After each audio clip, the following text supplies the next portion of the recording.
The Power of Now. Introduction. The origin of this book.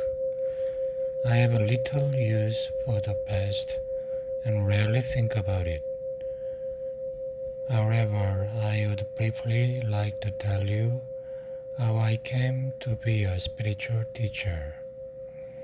Until my 30th year, I lived in a state of almost continuous anxiety, interspersed with periods of suicidal depression.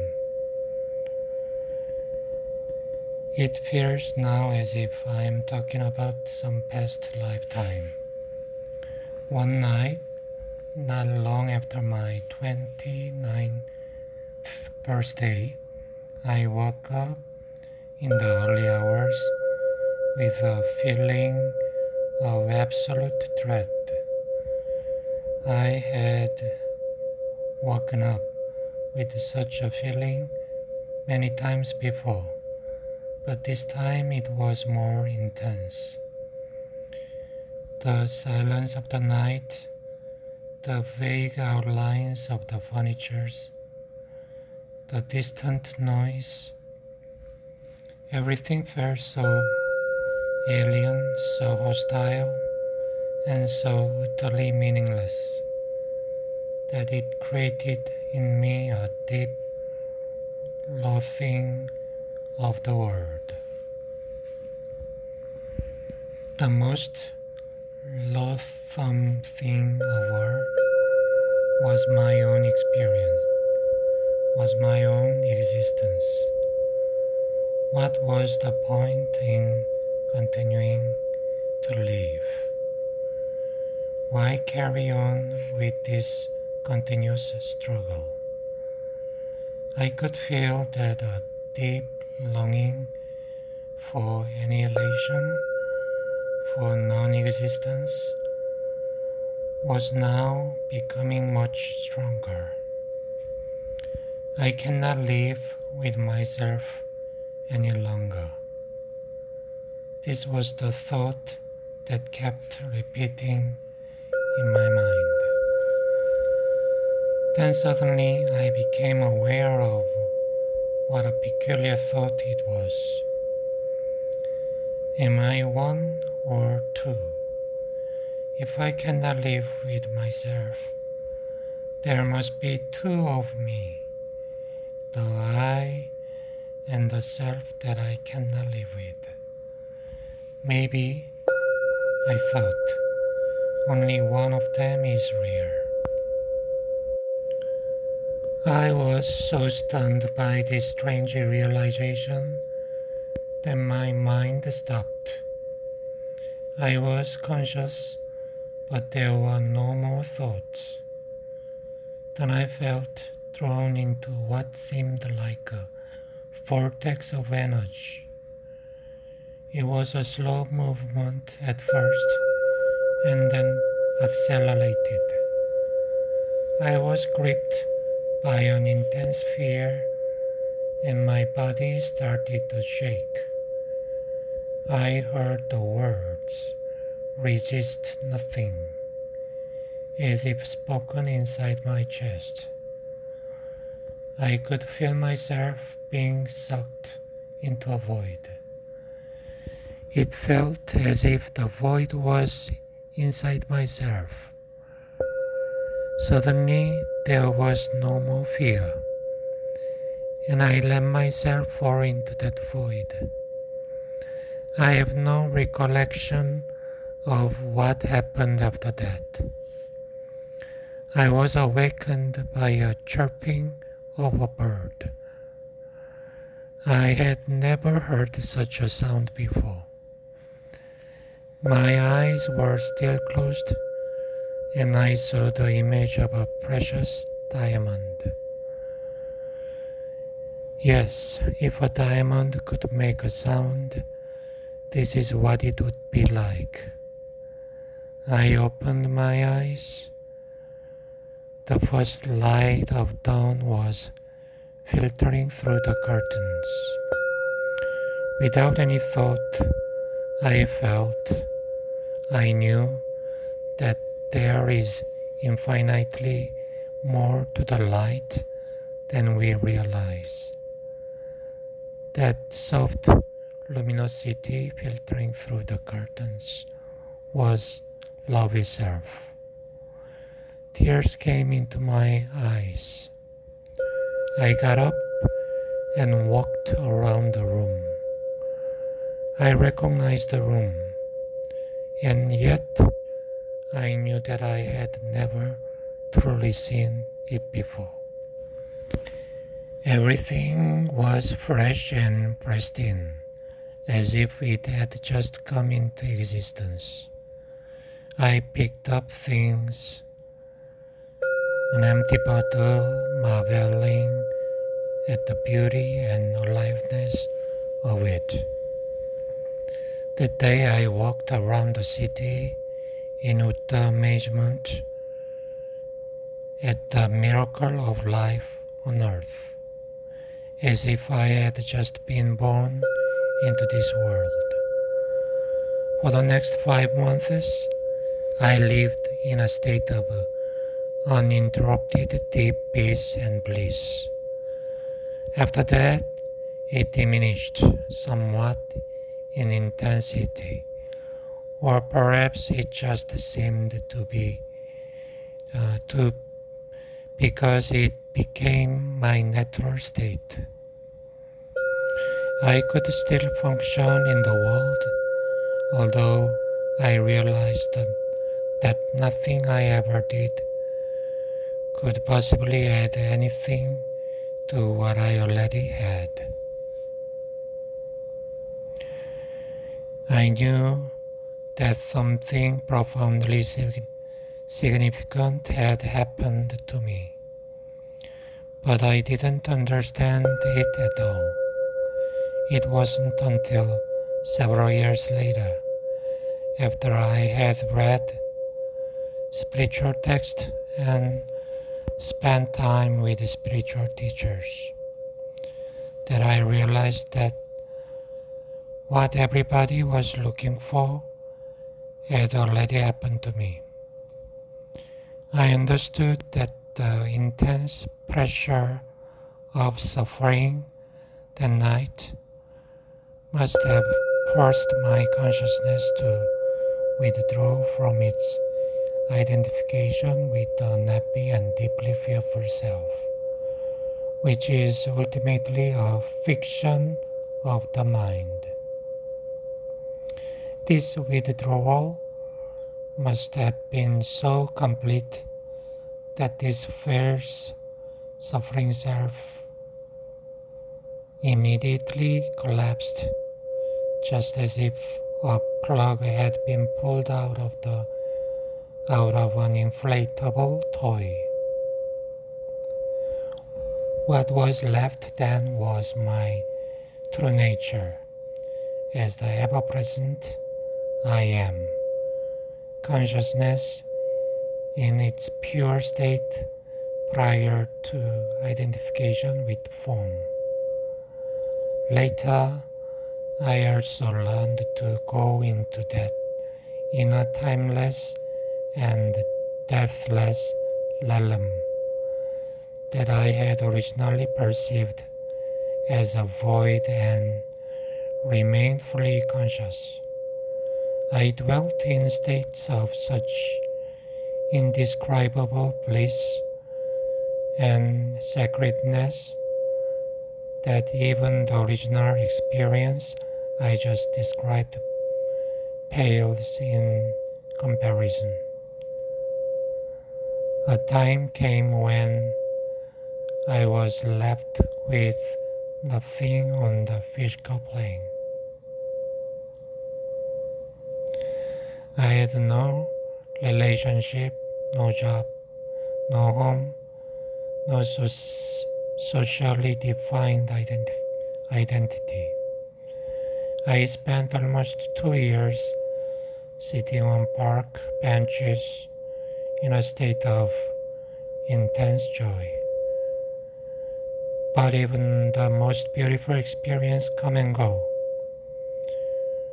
More fundamental than any experience is the undercurrent of peace that has never left me since then.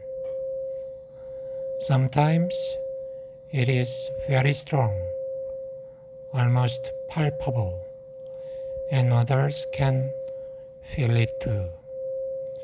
At other times, it is somewhere in the background, like a distant melody.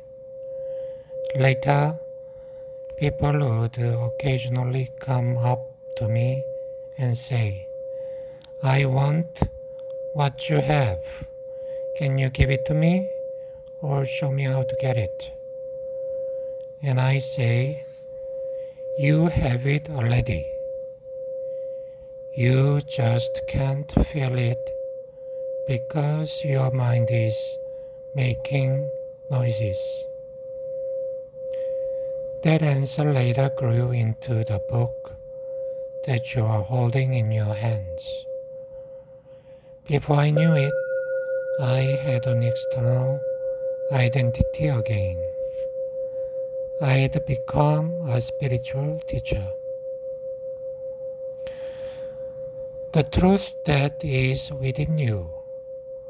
This book represents the essence of my work, as far as it can be conveyed in words, with individuals and small groups of spiritual seekers during the past 10 years. You will find that from the first to the last page, the dialogues continuously alternate between two different levels.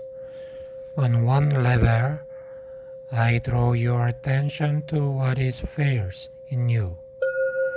I speak of the nature of human unconsciousness and dysfunction, as well as its most common behavioral manifestations, from conflict in relationships to warfare between tribes or nations. Such knowledge is vital, for unless you learn to recognize the fears, as not you, there can be no lasting transformation, and you would always end up being drawn back into illusion and into some form of pain. On this level, I also show you how not to make that which is fierce in you into a self and into a personal problem, for that is how the fierce perpetuates itself. On another level, I speak of a profound transformation of human consciousness, not as a distant future possibility, but available now, no matter who you are. You are shown how to free yourself from enslavement to the mind. Enter into this enlightened state of consciousness and sustain it in everyday life. On this level of this book, the words are not always concerned with the information, but often designed to draw you into this new consciousness as you read. Again and again, I endeavor to take you with me into that timeless state of intense conscious presence in the now, so as to give you a taste of enlightenment. Until you are able to experience what I speak of, you may find those passages somewhat repetitive. As soon as you do, however, I believe you will realize that They contain a great deal of spiritual power, and they may become for you the most rewarding part of this book. Moreover, since every person carries the seeds of enlightenment within, I often address myself to the knower in you who dwells behind the thinker, the deeper self that immediately recognizes spiritual truth, resonate with it, and gain strength from it. I cannot tell you any spiritual truth that deep within you don't know. All I can do is remind you of what you have forgotten. Living knowledge, ancient and yet ever new, is then activated and released from within every cell of your body. The mind always wants to categorize and compare, but this book will work better for you if you do not attempt to compare its terminology with that of other teachings. Otherwise, you will become confused. I use words such as mind, happiness, and consciousness in ways that do not necessarily correlate with other teachings. Don't get attached to any words. When I occasionally quote the words of Jesus or the Buddha from a Course in Miracles or from other teachings, I do so not in order to compare, but to draw your attention to the fact that in essence there is and always has been only one spiritual teaching, although it comes in many forms. Some of those forms, such as the ancient religions, have become so overlaid with extraneous matter that their spiritual essence has become almost completely obscured by it. To a large extent, therefore, their deeper meaning is no longer recognized and their transformative power lost. When I quote from the ancient religions